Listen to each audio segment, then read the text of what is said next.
नमस्कार दोस्तों, stock market studies में फिर से एक बार आपको स्वागत है। तो आज मैं बात करने वाला हूँ दिग्गज एक ऑयल रिफाइनरी कंपनी के बारे में, जो इंडिया के second largest oil refinery company है। तो रिलायंस नंबर 1 है, उसके बाद जिसका नाम आते हैं वो है आईओसी।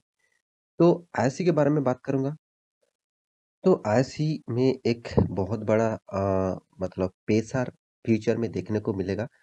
वो कौन-सा प्रॉब्लम्स अभी फ्यूचर में इस कंपनी के ऊपर होने वाला है, उसके बारे में बात करूँगा।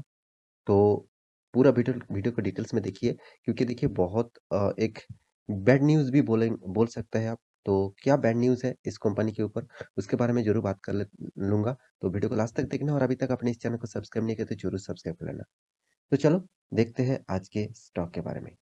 सबसे पहले मैं ऐसे के पिछले दिनों का परफॉर्मेंस दिखा दूँ। देखिए, पिछले दिनों में जब मार्केट ओपन हुआ था, तो सारे के सारे स्टॉक एक गैप अप में ओपन हुआ था और अच्छा खासा परफॉर्मेंस किया था। तो उसके बाद देखिए धीरे-धीरे करके यहाँ पे इतना तेज़ी से गिरावट के पीछे कारण क्या है?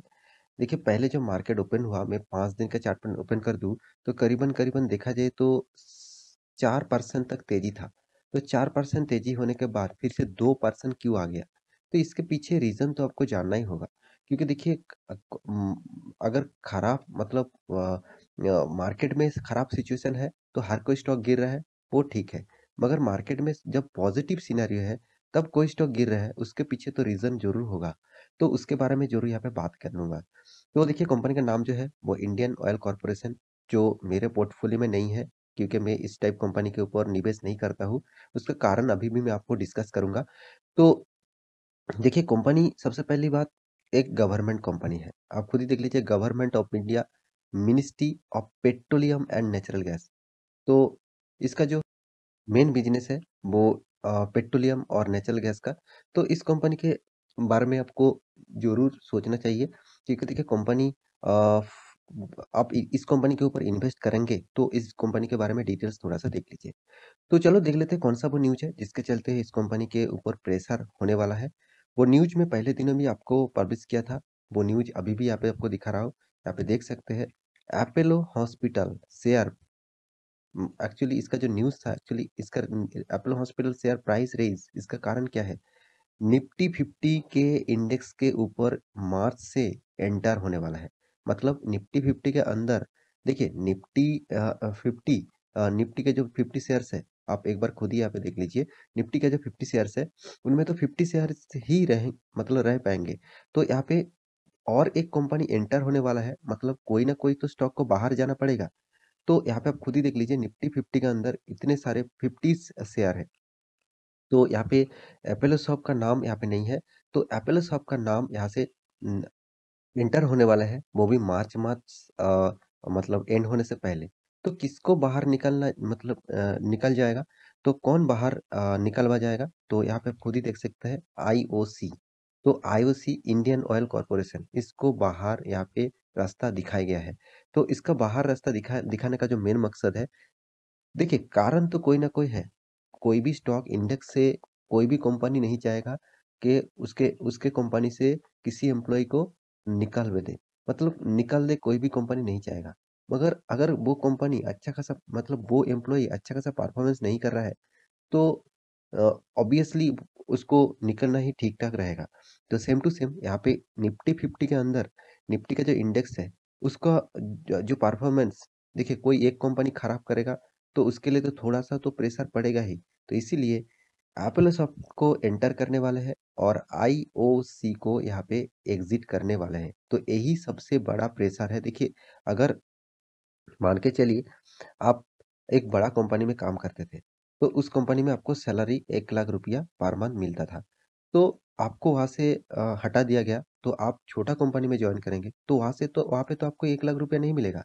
करीबन आपको 50 के तक आपको सैलरी मिल सकता है।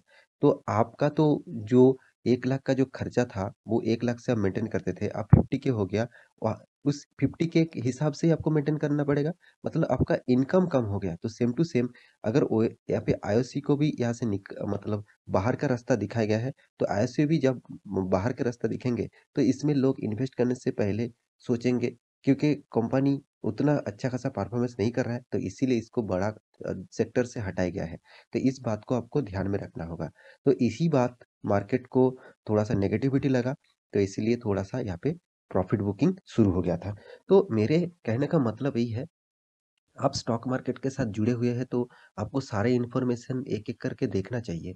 क्योंकि देखिए कोई भी कंपनी अ कौन-सा लेवल से कौन-सा लेवल तक जा रहा है। अगर देखिए कौन यहाँ पे जो स्टेयरकेस बन रहा है, तो स्टेयरकेस में मान के चलिए एक कंपनी यहाँ पे है, तो वो कंपनी आपको देखना चाहिए कि यहाँ पे गया कि नहीं, यहाँ पे फिर से गया कि नहीं, यहाँ पे गया कि नहीं। तो इस तरीके से अप में जा रहा है कि नहीं जा रहा है। अगर वो कोई भी कंपनी आपको अप में जाने के बाद फिर से नीचे आ रहा है, इसका मतलब उस कंपनी में तो कुछ ना कुछ प्रॉब्लम्स है, तो इसीलिए वो नीचे आ रहा है। देखिए, जब स्टॉक गिरते हैं, तब क्या अच्छा कोई कोई कहेगा कि ज़्यादातर लोग यही कहेगा कि मार्केट से निकल जाओ, क्योंकि उसको लगता है मार्केट कभी रीबैक नहीं करेगा। क्योंकि देखिए कंपनी रीबैक भी कर सकते हैं, इस कंपनी जिस तरीके से परफॉर्मेंस करते हैं रीबैक भी कर सकते हैं।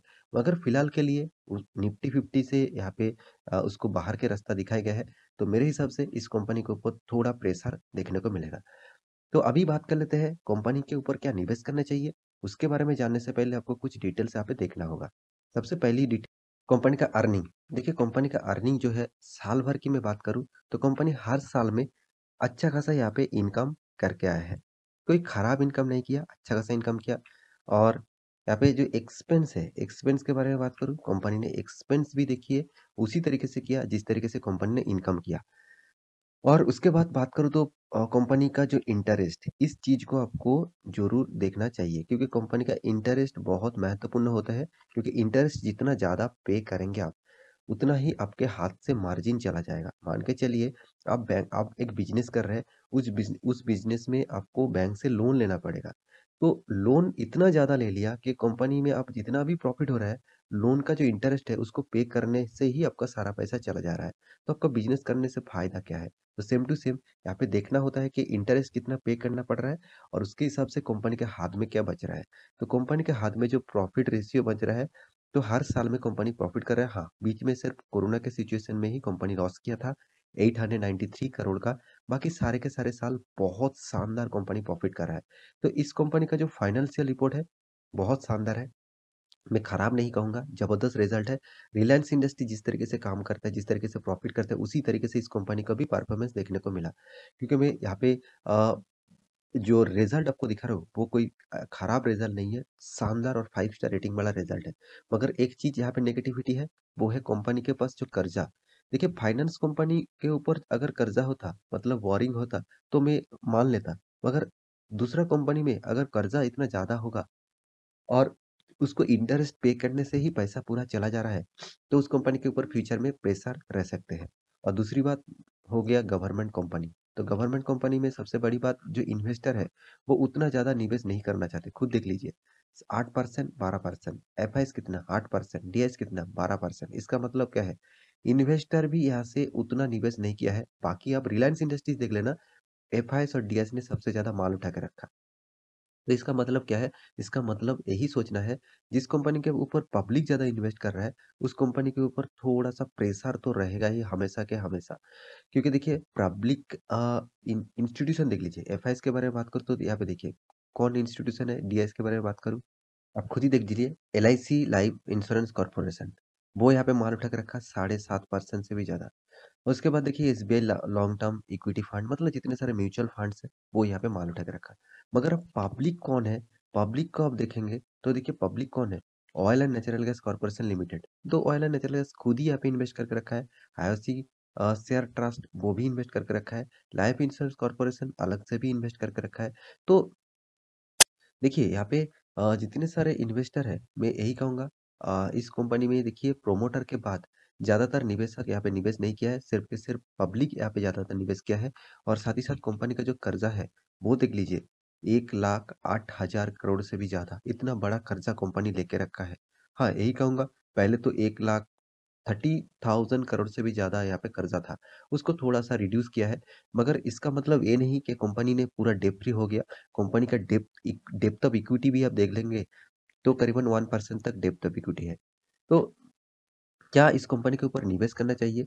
तो आप सिर्फ और एक चीज़ देख कर ही आपको निवेश करने का जो प्रोसीड्यूर है वो थोड़ा-सा चेंज हो सकता है, क्योंकि देखिए 10 साल में 5% तक रिटर्न दिया, 5 साल में 10% तक नेगेटिव और 3 साल में 7% तक नेगेटिव और 1 साल में 15% तक पॉजिटिव रिटर्न दिया।